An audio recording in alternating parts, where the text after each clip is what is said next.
Hello बच्चों, मैं राजू कुशवाहा फिर से आप लोग के सामने एक नए वीडियो के साथ। और ये जो वीडियो होगा ये हमारा होगा लेक्चर नंबर 14 और क्लासिकल मैकेनिक्स का। ये जो टॉपिक हमारे पास वो क्या है, central force is always in a plane, हमें प्रूफ करना है। इसके पहले वाली वीडियो में क्या किए थे हम लोग, सेंट्रल फोर्स के बारे में डिस्कस किए थे। बच्चों क्या किए थे हम लोग, सेंट्रल फोर्स के बारे में डिस्कस किए थे कि सेंट्रल फोर्स क्या होता है। ठीक है, बात समझ रहे हैं। तो उसमें कुछ प्रॉपर्टीज हमने दिया था। ठीक है, 5 प्रॉपर्टीज हमने दिया था, 5 प्रॉपर्टी था हमारे पास। उस प्रॉपर्टी को हम लोग क्या करेंगे, 1 बाई 1 प्रूव भी करेंगे। ठीक है, तो उसी के मतलब सीरीज में ये कहिए कि मैंने क्या लिया है, इसमें हमने लिया है कि जो सेंट्रल फोर्स होता है वो क्या होता है बच्चों, हमेशा जो होता है वो प्लेन में ही होता है।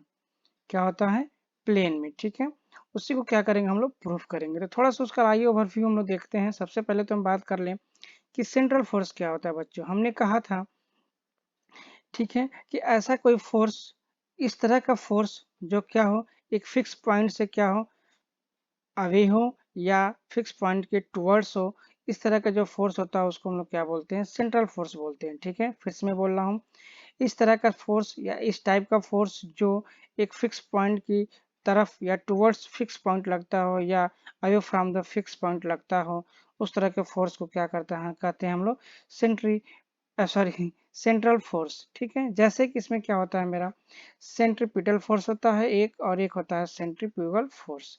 सेंट्रीपिटल फोर्स जो अंदर की तरफ लगता है जिसको बोलते हैं हम लोग अभिकेंद्री।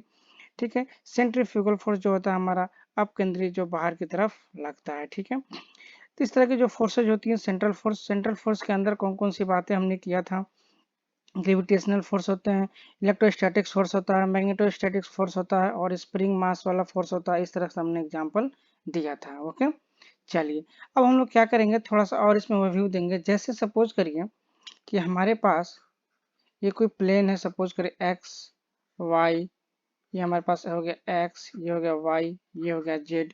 ठीक है, और क्या हुआ कि यहाँ पे कोई क्या है, मास है, सपोज करिए m1, या कोई बॉडी है सपोज करिए m2, और यहाँ पे सपोज करिए क्या है, कोई मास है जिसका मास है m2 या कोई बॉडी है m2।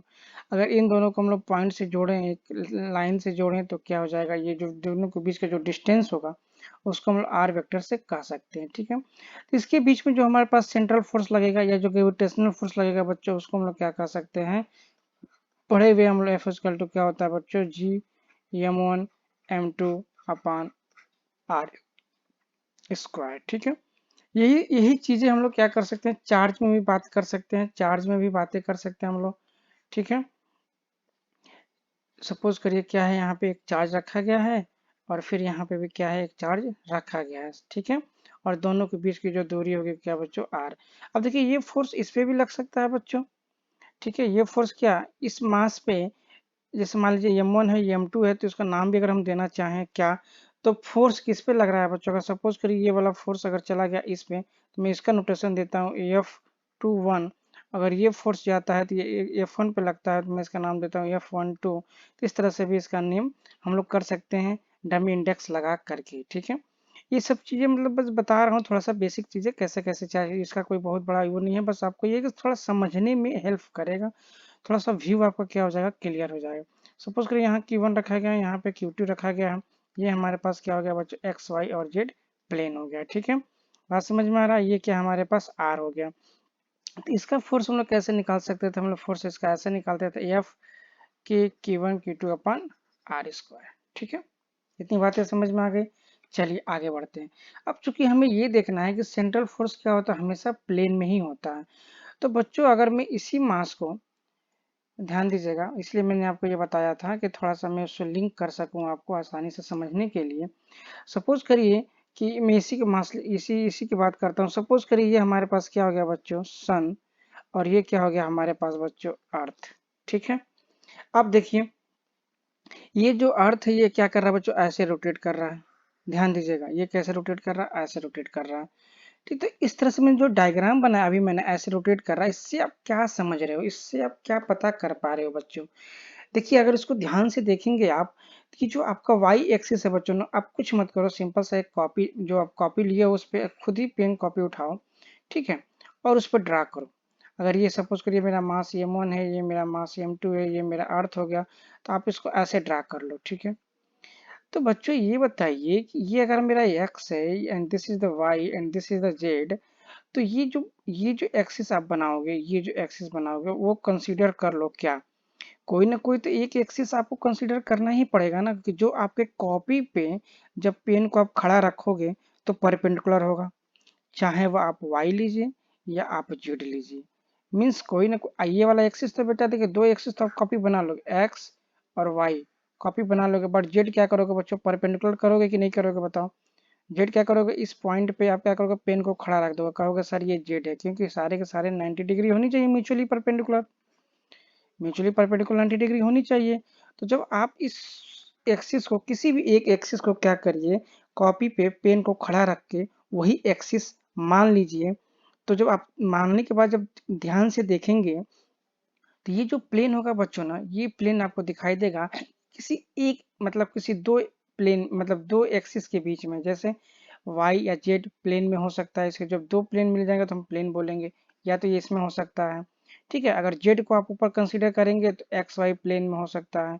तो मतलब ये जो पार्टिकल है ना बच्चों, वो किसी एक प्लेन में मूव करती है, क्या करती है, एक प्लेन में मूव करती है। थोड़ा सा आप इमेजिनेशन अपना बढ़ाओ तो अच्छे से ये चीज़ें समझ में आएगी कि हाँ एक्चुअल में ये प्लेन में कर रहा है कि नहीं कर रहा। बाकी तो अभी हम लोग प्रूफ करेंगे बच्चों, उसके लिए टेंशन मत लीजिए, ठीक है। उस चीज़ को टेंशन लेने की जरूरत। अच्छा मैं ऐसे बना दूँ जरा देखिए, तो मैं ऐसे बना दिया, ठीक है। अब मैंने ऐसे बना दिया देखिए, तो यहाँ पे अगर यहाँ से तो आसानी से मुझे समझ में आ जाएगा, देखिए यहाँ पे तो आसानी से मुझे समझ में आ जाएगा कि ये प्लेन मुझे दिख रहा है, ये मुझे प्लेन दिख रहा है। लेकिन इसी चीज को बच्चों, इसी चीज को मैंने क्या कहा कि आप उठा करके इसमें ऐसे कर दीजिए कि ये x हो जाए और ये y हो जाए और ये क्या हो जाए बच्चों, z हो जाए। और ये आपको ऐसे बनाना है।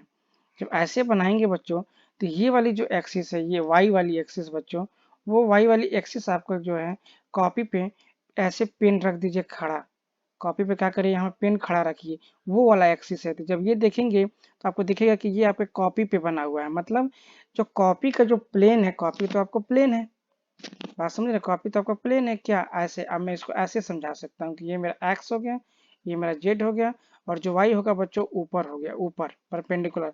तो ये आपको दिखेगा बच्चों की जो ये अर्थ है, जो ये अर्थ मूव कर रहा था सन के अराउंड, वो क्या हुआ, किसी एक प्लेन में हो। क्योंकि देखिए ये डिस्टेंस तो क्या है बच्चों, आर है, मेरा फिक्स है, और जो वेलोसिटी ऐसे ऐसे हो रही है, ऐसे हर पॉइंट पे क्या होगी बच्चों, वेलोसिटी होगी, ऐसे वेलोसिटी होगी, ऐसे वेलोसिटी होगी इसकी, ठीक है। तो ये क्या होगा, एक प्लेन में ही होगा। समझ में आ रहा है बात। तो आइए उसको हम लोग प्रूफ करते हैं कैसे। तो अब प्लेन में कैसे प्रूफ करेंगे, प्लेन की देखिए प्रूफ करने के लिए हमें सबसे पहला स्टेप हमें ये समझना होगा कि अर्थ यहाँ पे सन का क्या कर रहा है बच्चों, रोटेट कर रहा है। अर्थ सन का क्या कर रहा है बच्चों, रोटेट कर रहा है, ठीक है। क्लियर हो गया। जब रोटेट कर रहा है बच्चों, तो रोटेशन के लिए हम लोग क्या यूज करते हैं, रोटेशन के लिए हम लोग यूज करते हैं बच्चों क्रॉस प्रोडक्ट। ये आपको पता होना चाहिए, ये आपका पढ़ चुके हूँ सेमेस्टर 1 में, बीएससी फर्स्ट ईयर में, ठीक है। कोई भी चीज अगर रोटेट करता है तो उसका हम लोग क्या करते हैं, क्रॉस प्रोडक्ट निकालते हैं। क्लियर हो गया। अब बात ये आती है, क्रॉस प्रोडक्ट तो निकालेंगे, बट किसका किसका निकालेंगे, किसका किसका रोल है। तो बच्चों ये दो बॉडी है, इन दोनों बॉडी के बीच में क्या लग रहा है, हमारे पास एक फोर्स लग रहा है। क्या लग रहा है, फोर्स लग रहा है, जिसको हम लोग क्या बोल रहे हैं बच्चों, सेंट्रल फोर्स की बात कर रहे हैं, जिसको हम लोग क्या बोल रहे हैं बच्चों, सेंट्रल फोर्स की बात कर रहे हैं, ठीक है। और चूंकि इन दोनों बॉडी के बीच में या दोनों मास के बीच में या अर्थ या सन के बीच में एक हमारे पास आर है, जिसको हम लोग बोल रहे हैं पोजिशन वेक्टर, ठीक है। इन्हीं के फॉर्म में तो हम लोग पढ़ चुके हैं सेंट्रल फोर्स में कि जो एफ होता है वो किसके किस फॉर्म में, किसका फंक्शन होता है, आर का, मतलब डिस्टेंस का। तो इसको हम लोग कैसे लिख सकते हैं बच्चों, एफ ऑफ आर, और आर यूनिट वेक्टर, ये मेरा मैग्नीट्यूड दिखाएगा, ये मेरा डायरेक्शन दिखाएगा, ठीक है। ये चीजें भी हम लोग जानते हैं कि जो फोर्स लग रहा है वो मैग्नीट्यूड होगा और ये डायरेक्शन हो जाएगा, ठीक है। इसी चीज को ले करके और ये क्रॉस प्रोडक्ट वाला रूल को ले करके हम लोग आगे बढ़ेंगे और उसको देखेंगे क्या, कि हमारे पास जो इसकी वेलोसिटी होगी, ठीक है, वो क्या होगी, हमारे पास आर क्रॉस वी होगा।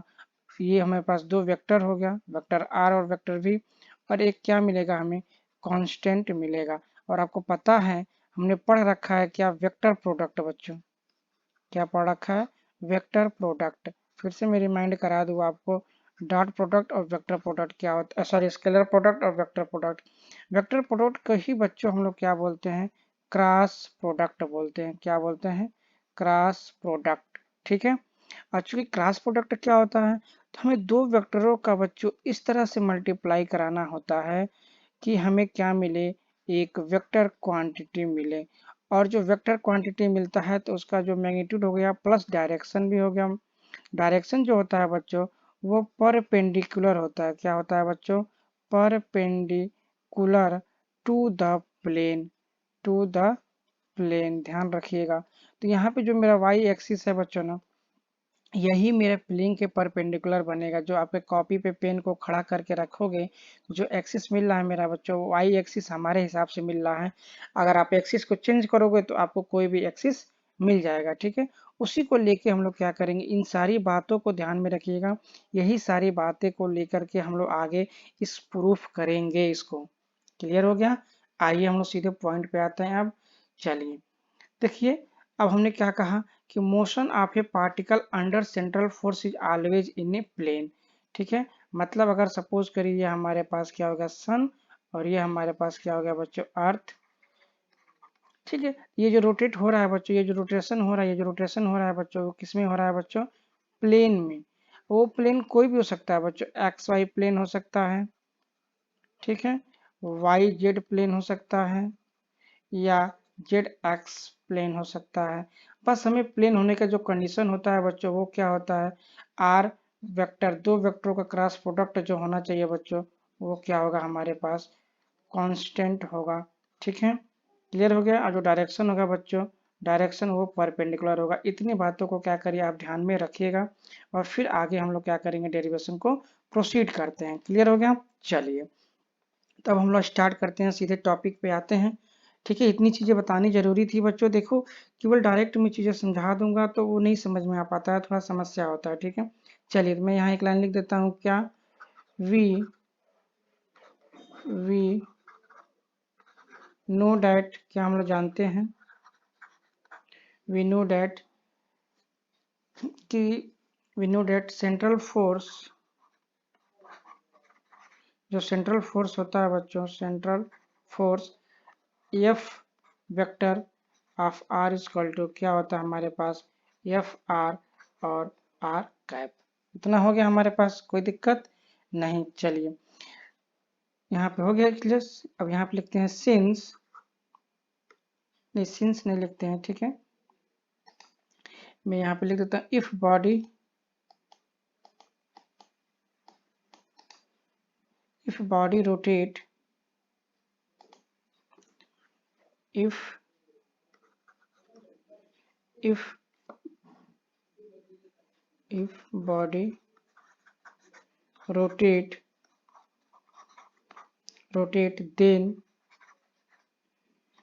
then we can take, क्या बच्चों लेना हमें, cross product, we can take cross product. ठीक है, समझ में आ गया क्रॉस प्रोडक्ट। तो हम इसको मान लेते हैं क्या बच्चों, question number 1, if body rotate then we take cross product. ठीक है, तो क्रॉस प्रोडक्ट लेंगे तो क्या हो जाएगा हमारे पास, क्रॉस प्रोडक्ट किसके रिस्पेक्ट में लेते हैं हम लोग, क्रॉस प्रोडक्ट अगर लेते हैं तो क्या होगा, क्रॉस प्रोडक्ट ले लेते हैं क्या, विथ फोर्स एंड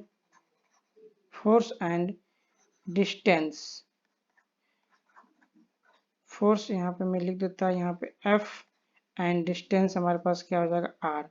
मैं यहाँ पे एफ वेक्टर लिख दे रहा हूँ, यहाँ पे मैं आर वेक्टर लिख दे रहा हूँ। तो ये थोड़ी सी लाइन आप ऐड कर लीजिए, a body rotate then we take cross product with force and distance R vector. ठीक है, force F vector and R vector हो गया, क्लियर हो गया। आगे देखिए क्या करेंगे, अब हम लोग क्या करेंगे, इक्वेशन नंबर 1 जो मेरा था उसका हम लोग क्या करेंगे, क्रॉस प्रोडक्ट ले लेंगे। Take cross product of equation 1, तो क्या हो जाएगा बच्चों, क्रॉस प्रोडक्ट लेंगे तो हम लोग देख लीजिए, हमारे पास इधर है, हमारे पास क्या बच्चों, F vector of R, cross product ले लेते हैं हम एफ वेक्टर के साथ, ठीक है। आर वेक्टर के साथ हम क्या ले, take cross product with equation 1। तो इक्वेशन 1 मेरा देखिए क्या था, यहाँ था ये, तो हमने क्या किया है, आर के साथ क्या कर लिया, उसका क्रॉस प्रोडक्ट ले लिया। टेक क्रॉस प्रोडक्ट, अगर यहाँ पे दिक्कत हो रही है तो यहाँ पे ऐसे लिख लीजिए, take cross product with R, नहीं ठीक है, cross product of take cross product of equation 1, तो यहाँ पे एफ क्रॉस आर हो गया।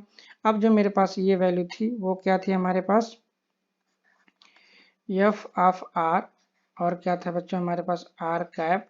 अब मैंने क्या कर लिया, फिर से यहाँ पे क्रॉस प्रोडक्ट ले लिया किसका, आर वेक्टर का, ठीक है। इसी को हम लोग लेके प्रोसीड करते हैं, देखते चलिए। अब ये देखिए हमारे पास ये जो होगा हमारे पास ऐसे ही छोड़ देते हैं, इसको थोड़ा सा हम लोग आगे बढ़ाते हैं, देखिए कैसे।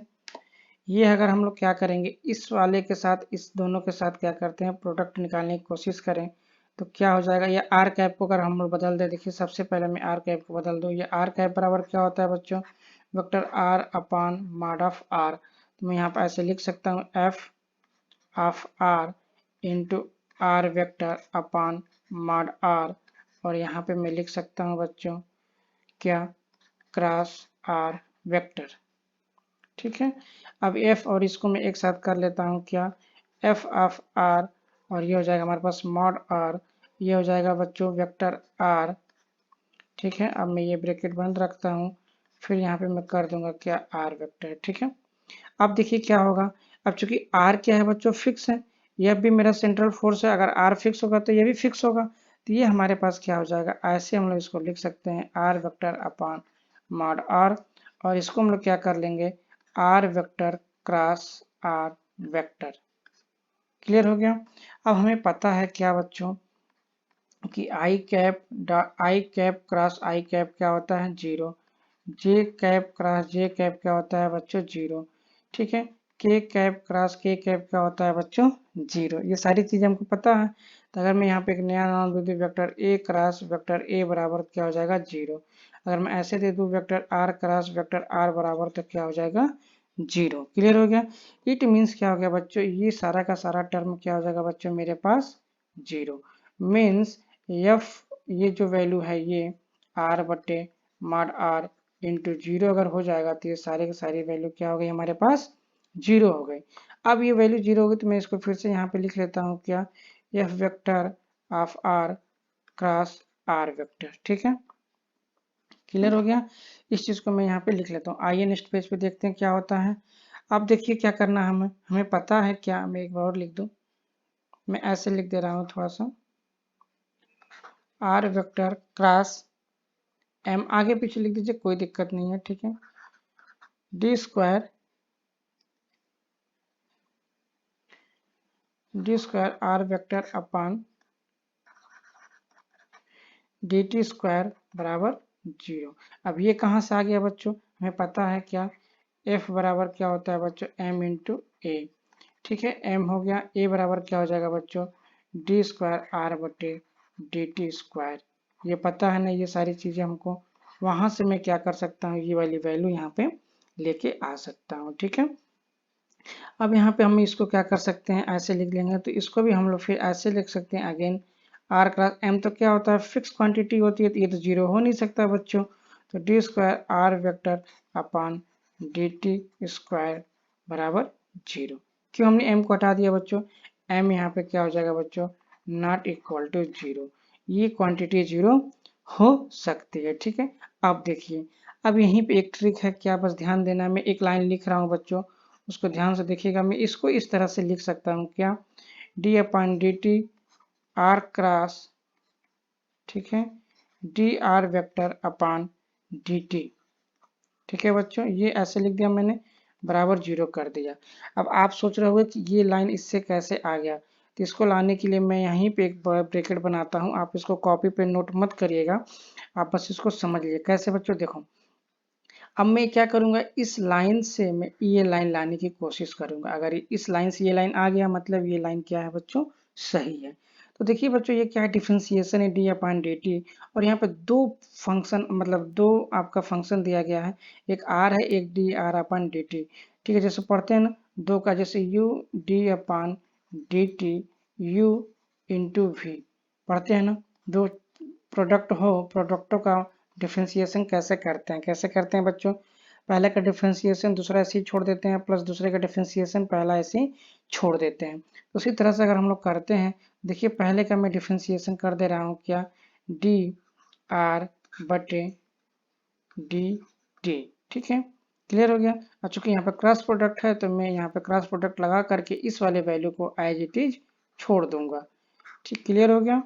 प्लस अब मैं क्या करूंगा बच्चों, पहले वाला को तो डिफ्रेंसिएशन कर दिया, दूसरे वाले को एज इट इज लिख दिया, अब मैं क्या करूंगा, पहले वाले को ऐसे ही छोड़ दूंगा, ठीक है, और दूसरे वाले के साथ क्या करूंगा, क्रॉस प्रोडक्ट निकाल दूंगा, डी स्क्वायर आर बटे डी टी स्क्वायर, ठीक है, ये कर दिया मैंने, बराबर 0।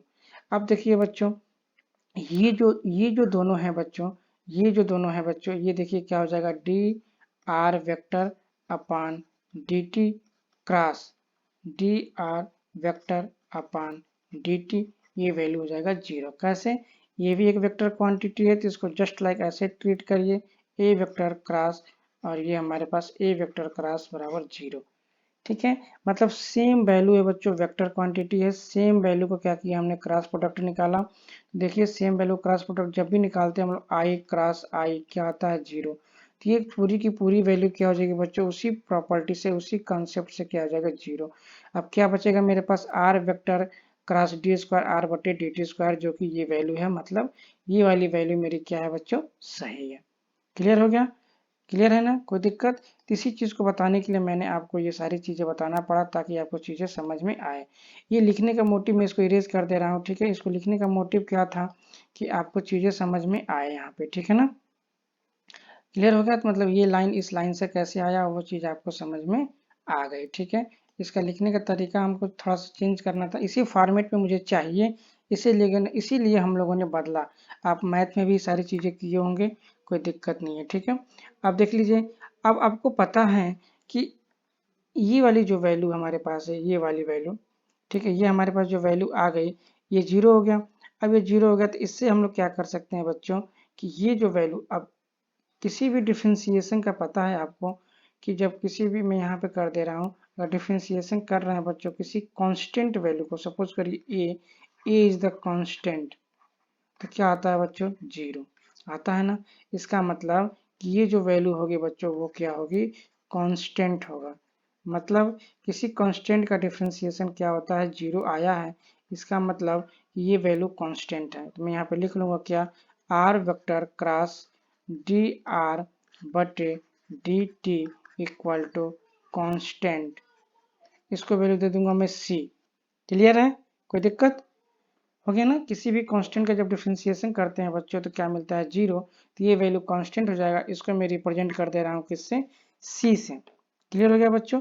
बस थोड़ा सा और बचा हुआ है, ठीक है, आगे देख लीजिए। तो अब हम लोग क्या कर लेंगे, उसी का आगे आर वेक्टर हो जाएगा हमारे पास क्रॉस, और जो डी आर बटे डी टी है बच्चों, डी आर बटे डी टी, ये हमारे पास क्या हो जाएगा वी, अगर यहाँ वेक्टर लगाएंगे तो यहाँ पे भी वेक्टर लगा देंगे, तो ये हो गया हमारे पास वेक्टर वी इक्वल टू क्या हो जाएगा बच्चों, कांस्टेंट, ठीक है, क्लियर हो गया। यही चीज हमको देखना था कि ये जो मेरा अर्थ है बच्चों, ये जो अर्थ है और ये जो मेरा सन है, ये क्या हो रहा है, ये आर, ये जो आर है ये देख रहे हैं, आर के राउंड क्या कर रहा है, रोटेट कर रहा है, तो आर तो मिल गया मुझे, ये क्या मिल गया आर, चूंकि रोटेशन हो रहा है बच्चों तो क्रॉस लगा दीजिए। और इसकी जो वेलोसिटी हो रही है बच्चों, यहाँ पर देखिए वेलोसिटी, ये बार बार देखिए ऐसे क्या हो रही है, ऐसा डायरेक्शन इसका बार बार क्या होगा, चेंज होगा, ठीक है।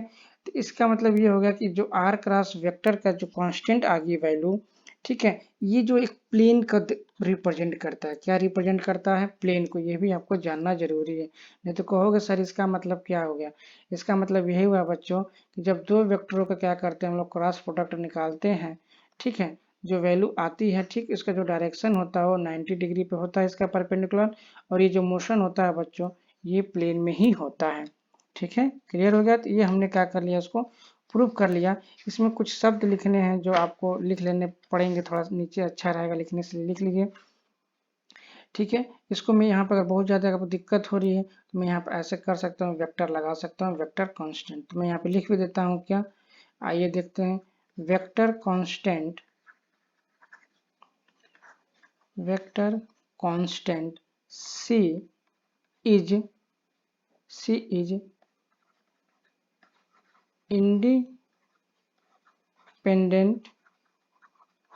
independent to टाइम, क्योंकि डिफरेंशिएशन की वैल्यू क्या हो गई बच्चों 0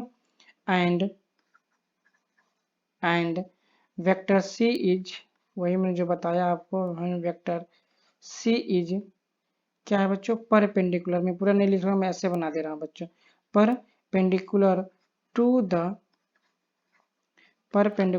द प्लेन, जो मैंने आपसे डिस्कस किया था, is made of position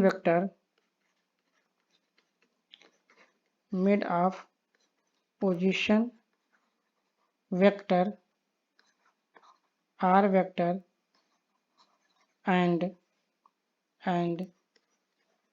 velocity vector, जिसको ब्रैकेट में ऐसे लिख सकता हूँ dr/dt, ठीक है। So that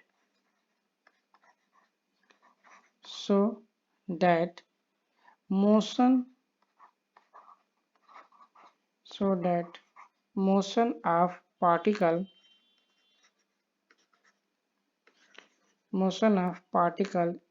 in a plane, समझ में आ गया, ठीक है, इन ए प्लेन। और भी कुछ लिखना है तो लिख सकते हैं हम लोग क्या, दिस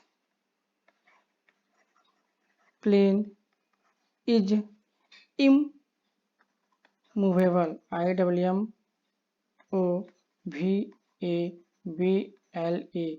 मूवेबल, MOVABLE, इमूवेबल, ठीक है, मतलब मूव नहीं कर रहा है, ठीक है। ये हमारे पास क्या हो गया, ये जो प्लेन में मोशन कर रहा था उसको हम लोगों ने क्या कर लिया, प्रूफ कर लिया। बेटा प्रूफ करने की और भी तरीके हैं, बट एक सिंपल जो मेथड था वो मैंने चूज किया है। आई होप आपको समझ में आ रहा होगा, बहुत टेक्निकल चीज़ नहीं है इसमें, और जो भी चीज़ इसमें आया था बीच बीच में मैंने वो सारी चीज़ें आपको बता दी है। ओके, चलिए फिर मिलते हैं नेक्स्ट वीडियो में, तब तक के लिए नमस्कार, थैंक यू, धन्यवाद।